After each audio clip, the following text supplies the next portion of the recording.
आज हम करने लगे हैं exercise number 1.2 part 1 rationalize the denominator of following. अब ये हमारे पास एक क्वेश्चन गिवन है और इसमें उन्होंने कहा है सम है कि इसमें डिनोमिनेटर को रैशनलाइज करें। सबसे पहले मैं आपको एक चीज बताती जाऊं कि डिनोमिनेटर क्या होता है और न्यूमरेटर क्या होता है। जो भी जब कोई चीज फ्रैक्शनल फॉर्म में होती है, फॉर एग्जाम्पल 5 डिवाइडेड बाय 7, तो इसमें से 5 क्या है न्यूमरेटर, जो ऊपर होता है उसको कहते हैं न्यूमरेटर, और जो नीचे होता है उसको क्या कहते हैं डिनोमिनेटर। तो यहां पे उन्होंने हमें क्या कहा है कि रैशनलाइज करें डिनोमिनेटर को। तो अब हम क्या करने लगे हैं, मैं आपको बताऊंगी कि कैसे रैशनलाइजेशन करते हैं।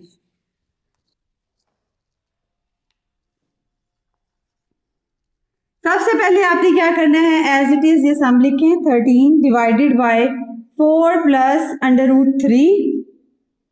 अब डिनोमिनेटर को रैशनलाइज करना है तो आपने डिनोमिनेटर से ही मल्टीप्लाई करना है, इसको ऊपर भी लिखना है 4।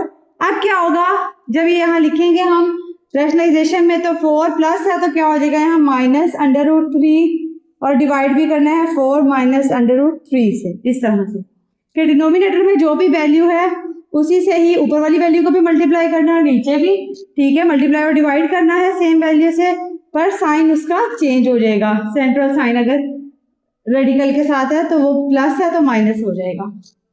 अब क्या करना है, अब आपको कुछ बेसिक फॉर्मूलाज जो है ना वो यहाँ पर यूज करने पड़ेंगे, जो कि अलजेब्रिक फॉर्मूलाज आपने पढ़े हुए हैं। मैं आपको उनमें से जो है यहाँ बताती हूँ अलजेब्रिक फॉर्मूलाज जो यहाँ यूज होंगे। सबसे इंपॉर्टेंट जो आपने पढ़ा होगा a प्लस बी होल का square is equals to a square plus b square plus 2ab, a minus b का होल का square is equals to a square plus b square minus 2ab, and a plus b into a minus b is equals to a square minus b square. ये तीन कुछ formulas हैं जो आपने को इनकी यहाँ जरूरत पड़ेगी और जिसको हम यहाँ पे यूटिलाइज करेंगे ड्यूरिंग सॉल्यूशन। अच्छा जी, अब क्या है 13 इससे मल्टीप्लाई हो जाएगा, हम इसको लिख लेंगे ऐसे 13 इंटू 4 माइनस अंडर रूट 3, और उसके बाद हम अब आप ये नीचे देखें क्या है जी 4 प्लस अंडर रूट 3 मल्टीप्लाई हो रहा है इसके साथ 4 माइनस अंडर रूट 3। अब क्या होगा 13 को जब हम मल्टीप्लाई करेंगे 4 के साथ तो हमारे पास आएगा। अच्छा अभी हम पहले इसको देखते हैं, डिनोमिनेटर को पहले सॉल्व करते हैं। इसमें आप देखें a plus b a minus b, तो a plus b into a minus b यानी कि a 4 है और यहाँ पे b अंडर रूट 3 है, प्लस माइनस, तो a plus b into a minus b किसके इक्वल है a square minus b square के। तो हम इसको ऐसे लिख सकते हैं 13 bracket 4 minus under root 3 divided by a है 4 हमारे पास 4 का स्क्वायर माइनस b है अंडर रूट 3 का स्क्वायर। अब यहां पे क्या होगा कि 2 इससे अंडर रूट से कैंसिल हो जाएगा स्क्वायर, ये आएगा 13 into 4 minus under root 3 divided by 4 4 4 का स्क्वायर लें। अगर पावर में 2 हो तो इसका मतलब होता है कि 4 को ही 2 टाइम्स मल्टीप्लाई करते हैं, यानी ये 4 का square is equals to 4 into 4 के इक्वल होता है, ठीक है जी। तो विच इज इक्वल्स टू 16 आ गया माइनस, क्योंकि अंडर रूट जो है कैसे कैंसिल हो गया 2 के साथ, अंडर रूट किसके इक्वल होता है, अंडर रूट इक्वल होता है 1/2 के, ठीक है, और उधर से 3 की पावर क्या आती है 2, तो जब उससे हुआ तो ये कैंसिल हो जाती है आपस में, जिसकी वजह से अगर अंडर रूट का स्क्वायर लिया जाए स्क्वायर रूट का तो वो उससे कट जाता है। तो क्या आ गया हमारे पास -3। अब क्या होगा 13 into 4 minus under root 3 divided by 16 minus 3 13, और यहाँ पर क्या हुआ, 13 ऊपर भी था नीचे भी था, ऊपर मल्टीप्लाई हो रहा था।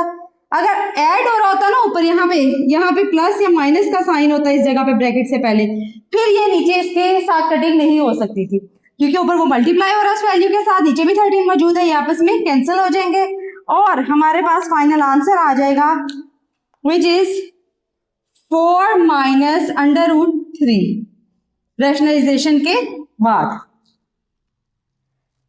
तो ये हमारा इस तरह से हमने इसकी रैशनलाइजेशन की है। अब मैं आपको एक और क्वेश्चन जो है इसी पैटर्न पे कर दिखाती हूँ रैशनलाइजेशन का। इसका हम देखते हैं पार्ट 2।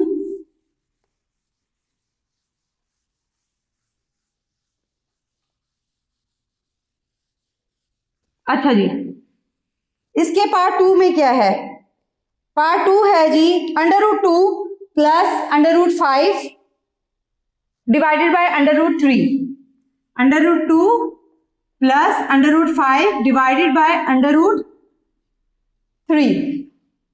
ये हमारे पास इसका सेकंड क्वेश्चन है।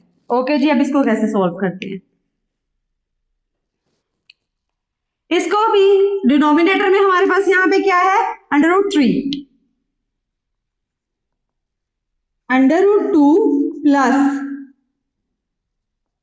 √5 डिवाइडेड बाय √3। क्या मैंने बताया था रैशनलाइजेशन के दौरान डिनोमिनेटर से ही हम इधर मल्टीप्लाई और डिवाइड करते हैं, और अगर सेंटर में साइन मौजूद होता तो वो चेंज हो जाता, पर यहाँ पे नहीं है। तो √3 डिवाइडेड बाय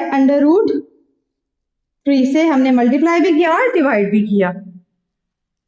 अब क्या होगा, अब हमारे पास आ जाएगा, ये मल्टीप्लाई हो रहा है इधर, ये भी मल्टीप्लाई हो रहे हैं आपस में, ठीक है जी। ये आ गया √3 into √2 plus √5 divided by √3 multiply √3। अच्छा जी, अब क्या होगा यहाँ पे, √3 इंटू √2, ब्रैकेट में वो एक एक वैल्यू से मल्टीप्लाई होगा ना, central sign plus as it is आ गया। अब यही √3 √5 से भी मल्टीप्लाई होगा, क्योंकि ब्रैकेट के बाहर था, तो इसका मतलब √3 √2 से भी मल्टीप्लाई हो रहा है, √5 से भी हो रहा है। तो क्या आएगा, √3 इंटू √5 डिवाइडेड बाय √3 इंटू √3, दोनों सेम वैल्यूज हैं, तो हम इनका स्क्वायर ले सकते हैं, √3 का स्क्वायर। अच्छा जी, अब देखें, मैं ऊपर लिख सकती हूँ, इसको एक ही √ के अंदर कर लें, 3 इंटू 2 प्लस √3 इंटू 5। ओके, उसके बाद नीचे ये पहले भी मैंने आपको बताया है, इससे कैंसिल हो जाएगा और नीचे क्या आ जाएगा, 3। अब जब 3 2 6 √6 प्लस 3 5 15 √15 और डिवाइडेड बाय हमारे पास क्या आया, 3। तो ये हमारे पास हमारा फाइनल आंसर है। ऐसे इसकी रैशनलाइजेशन होगी। सिमिलर पैटर्न पे इसका आप पार्ट 3 सॉल्व कर सकते हैं, ठीक है जी, जिसमें वैल्यू है √2 माइनस 1 डिवाइडेड बाय √5। उसको आप सॉल्व करेंगे सेम एग्जैक्ट इसी पैटर्न पे, √5 से मल्टीप्लाई डिवाइड करेंगे और इसी तरह से सॉल्व करेंगे, तो आप उसका भी आंसर गेट कर लेंगे रैशनलाइजेशन के बाद।